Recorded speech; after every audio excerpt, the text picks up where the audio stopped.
한 집에 탐심이와 질투가 살았습니다. 둘이 너무 서로 싸우고 욕심이 많아서 엄마가 앞으로는 둘 중에 누가 하나를 원하면 다음 사람에게는 자동적으로 두 개를 주겠다, 이렇게 얘기를 했습니다.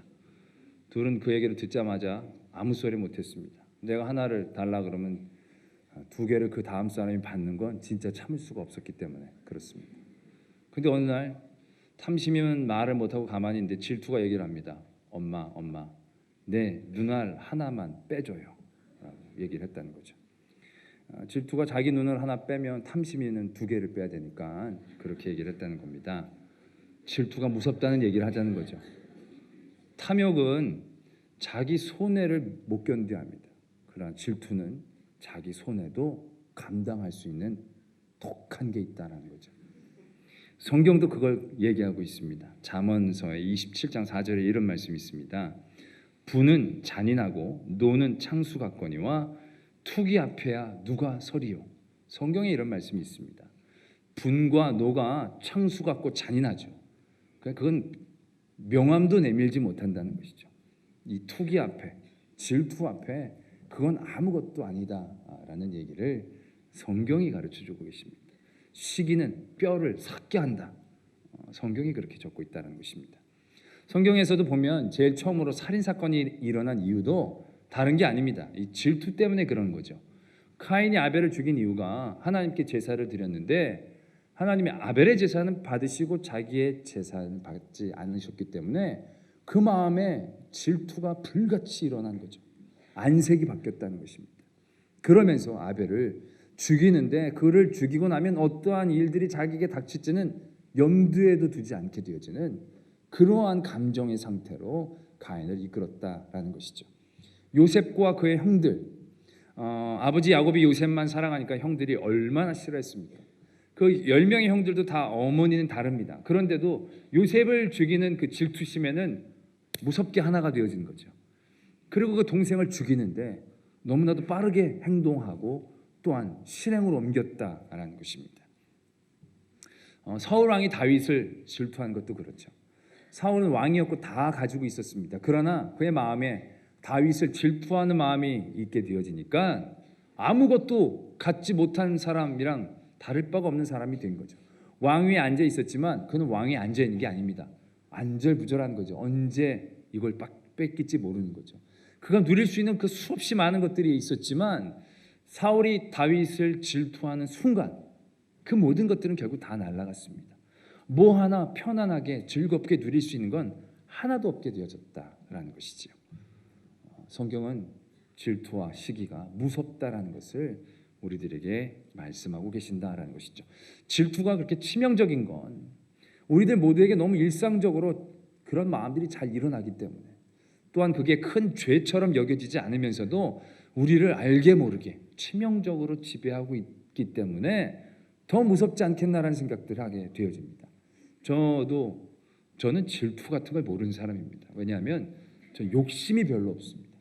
그냥 있으면 있고 없으면 없는, 그게 저의 삶의 신조입니다. 그런데 저희 아내가 저한테 그런 얘기를 합니다. 당신은 좀 시기심이 있는 것 같다. 무슨 얘기냐? 너 뭘 시기를 뭘 어떻게 했는데? 그랬더니 나는 당신이 다른 목사님들 칭찬하는 걸 들어본 적이 없다는 거야. 그리고 내가 곰곰이 생각해 봤더니 정말 그렇더라고요. 다른 부분엔 욕심이 없는데 아무래도 동정업계에 계신 분들은 내 마음이 본능적으로 그분들의 사역과 일들에 대하여 시기하고 질투한다는 사실을 우리 아내가 얘기했을 때 비로소 깨달았습니다. 그 전까지는 그런 줄 몰랐어요. 근데 늘 어떤 분이 아유 그 목사님 목회 잘한다 그러면 그 지역에 있으면 누구나 잘하지 뭐. 그 목사님 말씀 너무 좋다 그러면 너무 감성적이야. 말씀 중심이 아니야. 뭐 하여튼 어떻게든 깎아내리려는 마음들이 이 안에서 불쑥불쑥 생겼답니다. 난 몰랐는데 그게 죄인 악한 건지도 모르는데 사람들의 마음 가운데 그런 질투가 시기가 얼마나 아무 일 아닌 것처럼 자리 잡고 또한 우리를 지배하고 있는 치명적인 것이 되어지는지 깨닫게 되어진다라는 것이죠. 그래서 이 질투가 무섭구나. 탐심이나 뭐 분노나 이런 건 나쁜 게 티나지만 질투는 티가 안 나잖아요. 질투는 뭐 어떻게 나올 수가 없습니다. 우리가 살면서 질투 좀 다 하지만 질투한다 그러면 그걸 인정하는 걸 더 싫어합니다. 그죠? 드라마 보다가 우리 아내가 아니라 우리 아내가 이제 남자 배우 잘생겼다고 그러면 내가 뭘 잘생겼냐 그러면 당신 질투하는 거다 그러면 더 화가 나죠. 찌질해 보이잖아요. 뭐가 내가 묻혀가 뭐 이런 질투한다는 자체가 더 기분 나쁘게 여겨질 정도로 질투란 단어는 안 좋은 거다라는 얘기죠. 여러분들 누구한테 질투나죠? 그러면 나더라도 난다고 얘기합니까? 아니죠. 아니라고 다 얘기합니다. 그 정도로 다 싫어하는 단어, 그게 질투라는 겁니다. 근데 오늘 놀랍게도요, 하나님은 자기가 질투하는 하나님이라고 말씀하고 계신다라는 것입니다. 나 여호와는 질투하는 하나님이라고 사람들도 뒤집어 쓰고 싶어 하지 않은 그 단어를 하나님이 뒤집어 쓰고 계신다는 겁니다. 아예 나중에 출애굽기 34장에 보면 이렇게 하나님이 14절에 얘기하시는데 여호와는 질투라 이름하는 질투하시는 하나님이다. 여호와는 자기 이름은 질투라고 얘기하실 정도로 사람들이 뒤집어 쓰고 싶어 하지 않은 그 질투라는 이름을 하나님께서는 기꺼이 뒤집어 쓰고 계시다라는 것입니다. 저는 처음에 뭐 그런 개념 없이 이 말씀을 들을 때마다 질투하시는 하나님, 그러면 우리 대부분이 무서운 하나님, 잘못 건들면 안 되는 하나님, 잘해드려야 되는 하나님, 그 굉장히 뒤끝이 긴 그런 느낌으로 굉장히 무섭게 받아들이게 되어진다는 거죠. 근데 제가 하나님에 대한 사랑들을 늘 묵상하면서 하나님의 사랑의 또 다른 모습 중에 하나인 이 질투하는 하나님에 대한 말씀을 묵상하면서요, 제가 얼마나 하나님 앞에 감격했는지 모릅니다. 얼마나 하나님을 더욱더 존경, 이렇게 얘기하면 좀 그렇지만 하나님이 너무 존경스러워지는 부분이 되어졌다라는 것입니다. 왜냐하면 말이죠, 하나님이 다른 말로 자기를 표현하실 수도 있는데 꼭 이 질투라는 단어를 사용하신 것에 대하여 너무 놀라웠기 때문에 그렇다는 것이지요. 이 하나님이 이 뒤로도 내가 질투한 하나님이라는 얘기들을 많이 표현하시는데 때마다 이방신들을 섬기거나 우상을 섬기거나 다른 걸 더 우리가 좋아하면 나는 질투하는 하나님이다라고 이제 말씀을 하셨습니다. 이제 우리가 그 얘기를 들으면 뭐 질투하는 하나님 맞겠다 싶은데요, 우리가 질투라는 내용을 잘 이렇게 곰곰이 들여다보면 약간 좀 잘 딱 맞지가 않아요. 하나님의 질투는. 왜냐하면 가인이 아벨을 질투한 건 하나님의 제사를 아벨 건 받으시고 하나님이 아벨은 사랑하시고 자기는 안 사랑한 것 같으니까 이 가인이 아벨을 질투한 겁니다. 사울이 다윗을 질투한 거죠. 요셉이 형들을 질투하는 겁니다. 그럼 하나님은 질투하는 하나님이신데 누굴 질투하는 것이죠?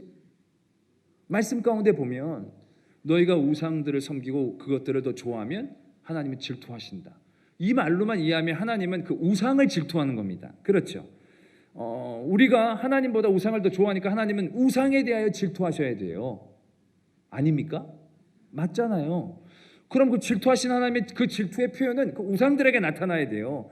그래서 우리가 나무를 깎아서 신상을 만들면 하나님의 질투심은 이 땅의 모든 목재를 없애는 그런 방향으로 나타나야 되죠. 하나님의 질투가 정말 무섭게 보이려면 나무가 다 없어져야 돼요. 그리고 사람이 돌을 깎아서 신상을 만들면 하나님이 돌을 다 없애죠. 질투하는 거니까 무섭잖아요. 그러니까 깎아 만들 수 있는 것들을 다 없애는 거죠. 금속을 절대로 우리가 깎을 수 없는 금속들만 주시는 거예요. 뭐 깎아 만들지 못하게. 우상을 질투하신다면 그렇게 행동하시는 게 맞죠.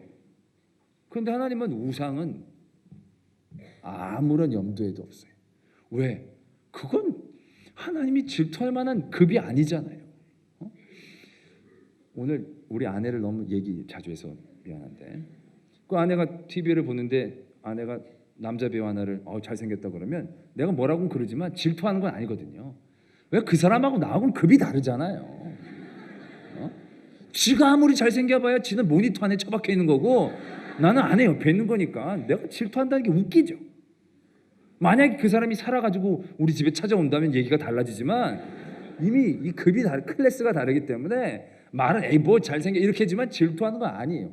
상대를 안 하는 거죠. 제가 그냥 그렇게 얘기할 것뿐이죠. 하나님 마찬가지예요. 하나님이 우상을 질투하실 필요가 뭐가 있어요? 그건 아무것도 아닌데 우리가 만들어 섬길 뿐이지 그건 하나님 앞에는 아무런 존재감이 없잖아요. 그럼 하나님이 우리를 질투하는 거예요? 그럼 질투가 아닌 거거든요.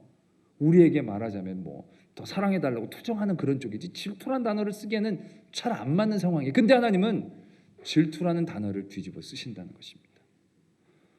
하나님이 우리에게 원하시는 건 질투라는 그런 인간적인 단어들을 사용하시면서도 우리가 하나님을 어떻게 인식하고 어떻게 생각해야 하는가를 하나님께서 분명하게 얘기해 주고 싶으셨다라는 생각이 든다는 것이죠.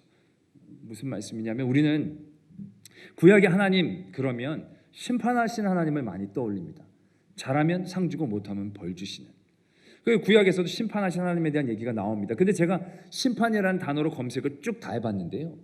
하나님 스스로가 나는 심판하는 하나님이다라고 얘기하신 건 그리 많지 않습니다. 하나님은 우리에게 심판하는 하나님으로 규정되어지는 걸 그렇게 원하신 건 아니었다는 겁니다. 그런데 반대로 우리가 하나님께 심판자로 와달라는 요청이 훨씬 더 성경에 많았다는 겁니다. 그러니까 우리가 지금 하나님이 심판하신 하나님처럼 생각되어지는 그 이미지는 하나님이 우리에게 그렇게 생각하기를 원하는 이미지가 아니라 우리가 그런 하나님을 늘 요청했다는 것이죠. 왜냐하면 늘 약자였거든, 하나님을 믿는 사람은. 그래서 늘 강하고 악한 사람들에게 그들이 눌릴 때에 늘 하나님 앞에 하나님 이리 오십시오. 빨리 심판의 하나님으로 오셔서 저들을 멸하시고 우리를 좀 살려주십시오. 결국 이러한 표현들이 구약에 가득 들어있다는 사실을 깨닫게 되었습니다. 심판의 하나님은 하나님이 원하셨던 모습이 아니라 우리가 원했던 하나님의 모습이었다라는 것이지요. 우리가 가정에서도 보면 형하고 동생하고 살면 동생이 늘 어머니를 많이 부릅니다. 부모님을 많이 부르죠. 어머니 부릅니다. 왜? 자기는 약하고 연약하고 눌리고. 그때 부르는 어머니는 어떤 어머니로 오시길 원해요?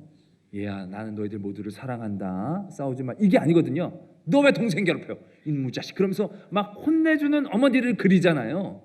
구약 성경에 심판하는 하나님, 그 하나님은 우리가 그렇게 만든 하나님이다라는 것입니다.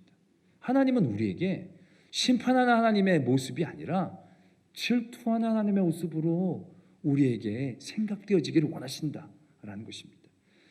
이건 굉장히 중요한 하나님에 대한 인식이었습니다. 하나님은 우리들과의 관계를 규정을 이렇게 하기를 원하셨다는 거예요. 나는 심판하는 하나님이다. 너희들 우상 섬기면 내가 너희들 벌하겠다.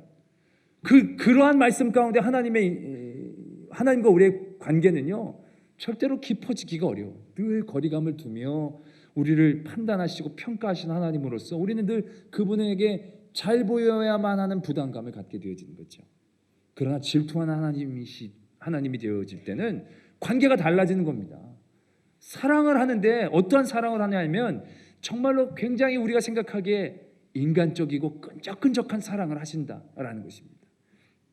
제가 이거 질투하는 하나님 말고 또 다른 단어로 표현하시면 안 됐나? 다른 단어는 없을까? 좀 고민을 해봤습니다. 그때 성경에 스가랴 8장 2절에 이렇게 말씀이 적혀져 있거든요. 만군의 여호와가 이같이 말하노라. 내가 시온을 위하여 크게 질투하며 그를 위하여 크게 분노함으로 질투하노라. 스가랴 8장 2절에 이런 말씀이 있습니다. 시온을 질투한다는 거죠. 근데 이걸 표준 세번역으로 좀 더 우리가 이해하기 쉽게 번역한 성경에는요, 그 말씀을 이렇게 번역을 했더라고요. 나 만군의 주가 말한다. 나는 시온을 열렬히 사랑한다. 누구라도 시온을 대적하면 용서하지 못할 만큼 나는 시온을 열렬히 사랑한다. 질투라는 단어를 열렬히 사랑한다는 말로 바꾸어서 적었더라고요.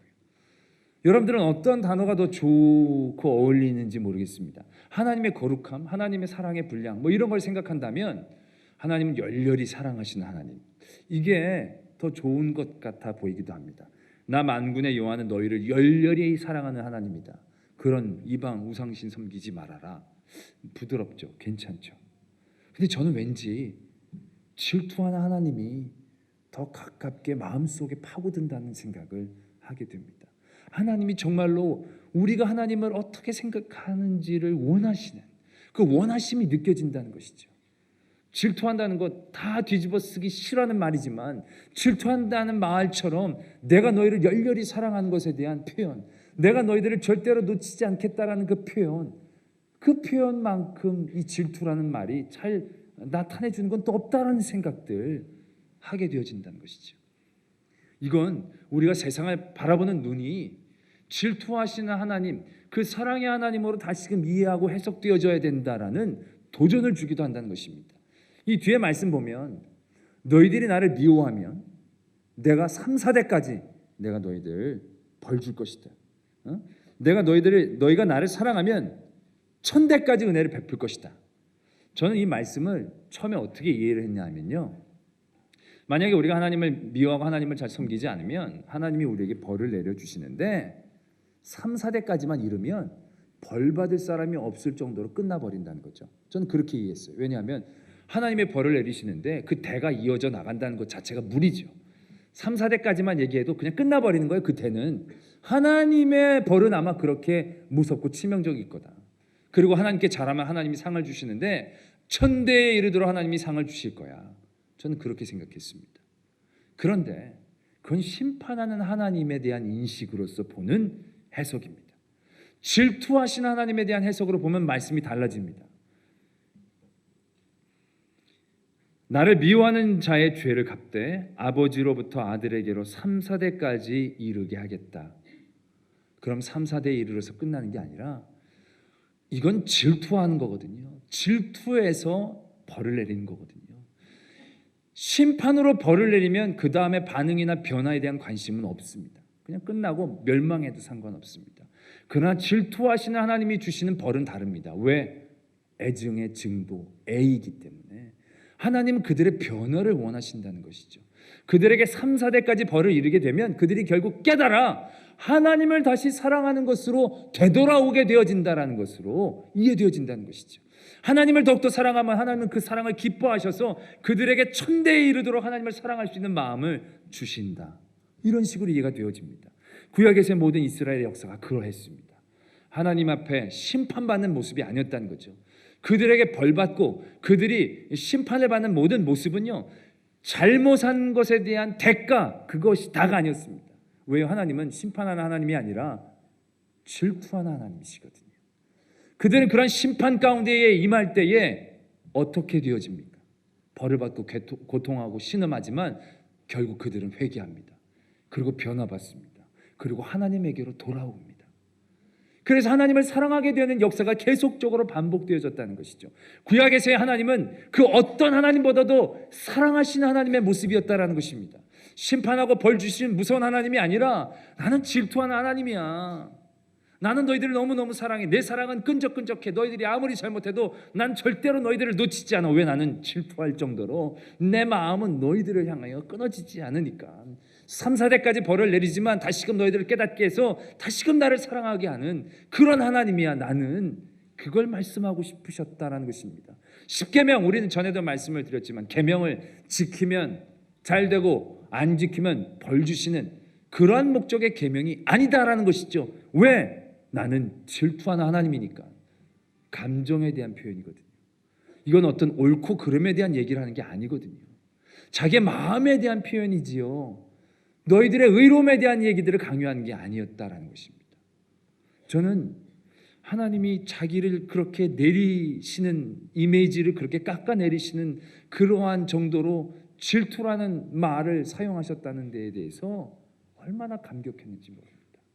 그것은 하나님이 나는 너희들을 진짜 너무 사랑한다라는 것에 대한 우리들의 이해하기 쉬운 표현이었다라는 것입니다. 할렐루야. 그러한 하나님의 모습으로 하나님의 일들, 하나님이 우리를 주장하시는 섭리들을 바라보는 세계관, 그러한 가치관들을 우리가 빠르게 회복해야 한다는 것이죠. 또한 우리가 하나님의 그러한 질투하신 하나님의 질투하심으로 우리에게 주시는 도전은 하나님이 우리에게 원하시는 사랑이 또한 그러한 모습에까지 이르기를 원하신다라는 것입니다. 민수기서에 보면 이스라엘 민족들이 가나안 땅에 들어가기 직전에 모압 나라 사람들이 이스라엘 민족들을 유혹하죠. 그들이 섬기는 그런 섬기는 모습들이 자극적이고 쾌락적이었기 때문에 광야 생활하던 이 사람들이 정신없이 빠져들었습니다. 그런 가운데 그 민족에게 병이 돌죠. 그런 와중에 있는데 어떤 남자가 그것도 모르고 모압 여자를 데리고 자기의 장막에 들어갑니다. 그때 아론의 손자인 비느하스가 창을 들고 가서 그들을 창에 찔러 죽이게 되어집니다. 그때 하나님이 이렇게 얘기하십니다. 그가 나의 질투심으로 질투하여, 그래서 내가 이 민족을 멸하려고 하는 나의 질투를 막아내게 되었다라는 그런 말씀을 하나님이 하시거든요.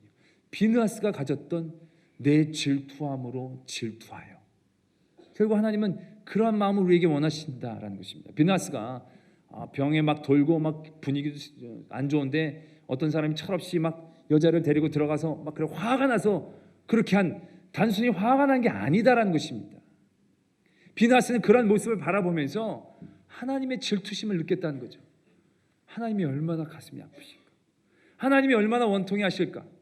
하나님이 우리를 위해 얼마나 많이 잘해 주셨는데 우리가 그것도 모르고 저렇게 하나님 앞에서 행동할 수 있다니, 너무 그 하나님에 대한 마음들을 갖게 되어진다는 것이죠. 그 하나님의 마음으로 뜨거워져서 비느하스는 그렇게 행동했다는 것입니다. 다윗이 골리앗 앞에서, 골리앗이 사울만 욕했으면 그렇게까지는 안 했습니다. 그런데 하나님의 망령되이 일컬으니까 다윗이 너무 속상한 거예요. 어떠한 하나님이신데 저 이방인이 저 하나님의 이름을 저렇게 욕되게 하다니, 그 하나님의 안타까워하시는 마음, 하나님의 속상하시는 마음을 그대로 느끼면서 그 마음을 시원케 해드리고자 하는 반응으로 다윗이 골리앗 앞에 나갔다는 것이지요. 하나님이 우리에게 원하시는 사랑이 바로 그러한 사랑의 모습이다라는 것입니다. 그런데 우리의 사랑은, 하나님을 향한 우리의 사랑의 모습은 너무 거룩해요. 너무 포장되어 있어요. 하나님이 우리를 향하여, 나는 질투하는 하나님이라고 얘기하는 것은 하나님이 우리를 향한 그 순수와 열정이 있는 건데요, 우리 하나님에 대한 사랑이 순수도 열정도 없을 때가 많아요. 복받기 위한 사랑, 날 위한 사랑, 순수함이 없어요. 더욱더 하나님의 마음을 시원케 하고자 하는 열정이 없다라는 얘기죠. 우린 세상의 일들은 얼마나 많이 질투하는지 모릅니다. 남들이 남보다 조금 더 갖고 덜 가지면 얼마나 그거 갖고 우리 마음 가운데 불편한지 몰라요. 그런데 이상하게요, 하나님을 향한 일 갖고는 질투를 안 해요. 저도 어떤 목사님들이 교회가 막 부흥이 되면 솔직히 약간 시기하는 마음이 조금씩 생기는 것 같아요. 그런데 어떤 목사님이 40일 금식기도 했다면 질투가 안 생겨요. 그분이 40일 기도를 했어? 난 41일을 금식해야겠다, 그런 마음은 안 들어요. 그냥 아유 욕 보셨다라는 생각이 들지, 나는 그냥 나 이 정도 금식하면 되지라는 생각을 해요.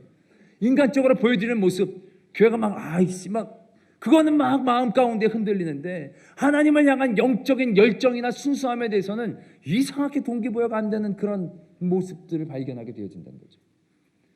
여러분들은 저를 비우실 지금 그런 때가 아니라고 생각합니다. 여러분들의 현지소를 한번 바라보자라는 얘기죠. 남들이 더 갖고 있는 건 얼마나 부러워하면서 질투했습니까? 그러나 남들이 여러분들보다 더 열심히 섬기는 것은 얼마나 질투할 수 있었습니까?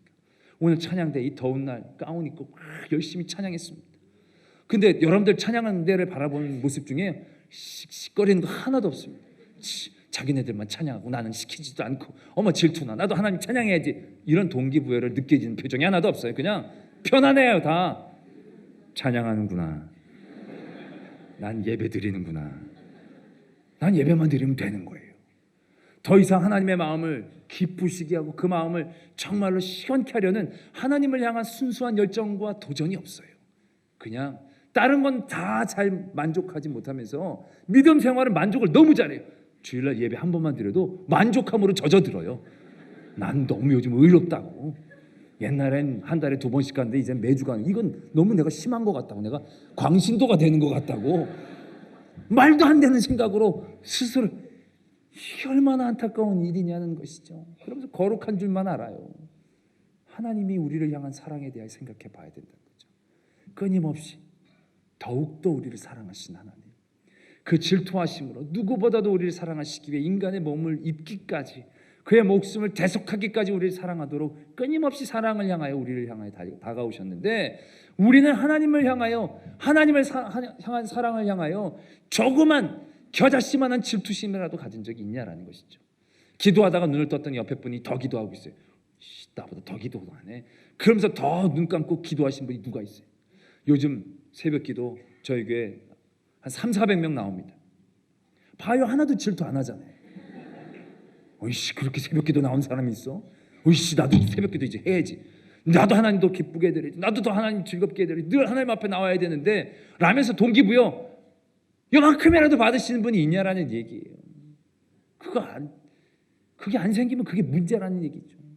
하나님을 더 열심히 찬양해도 사람에게 보여야 되는 게 아니라 하나님을 향한 순수한 열정, 그것이 비느하스가 가졌던, 다윗이 가졌던, 바울이 가졌던 하나님의 질투심으로 질투하는 사랑과 열정의 모습인 것이거든요.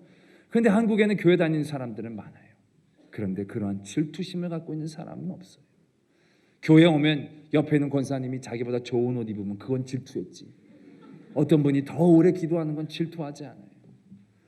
어떤 분이 좋은 차 타고 오는 건 질투하지, 식당 봉사 오랫동안 하는 건 질투하지 않아요. 차량 봉사 땀 흘리면서 하는 분들을 질투하면서 이제 그만해요, 나도 좀 하게, 뭐 이런 사람 한 명도 못 봤어요. 수고하세요 그러면서 지나가는 거예요. 할렐루야. 하나님이 우리를 향한 사랑을 생각하면서 우리가 그 사랑을 닮아가는 데 도전해야 합니다. 비느하스가 내 질투심으로 질투하여, 결국 우리가 도전해야 될 하나님에 대한 사랑의 모습, 질투입니다. 세상과 인간을 향한 질투가 아니라 하나님을 향한 질투. 결국 그러한 사랑의 열정들을 조금씩 더 회복해 나가고 도전하는 저와 여러분들이 되기를 소망합니다.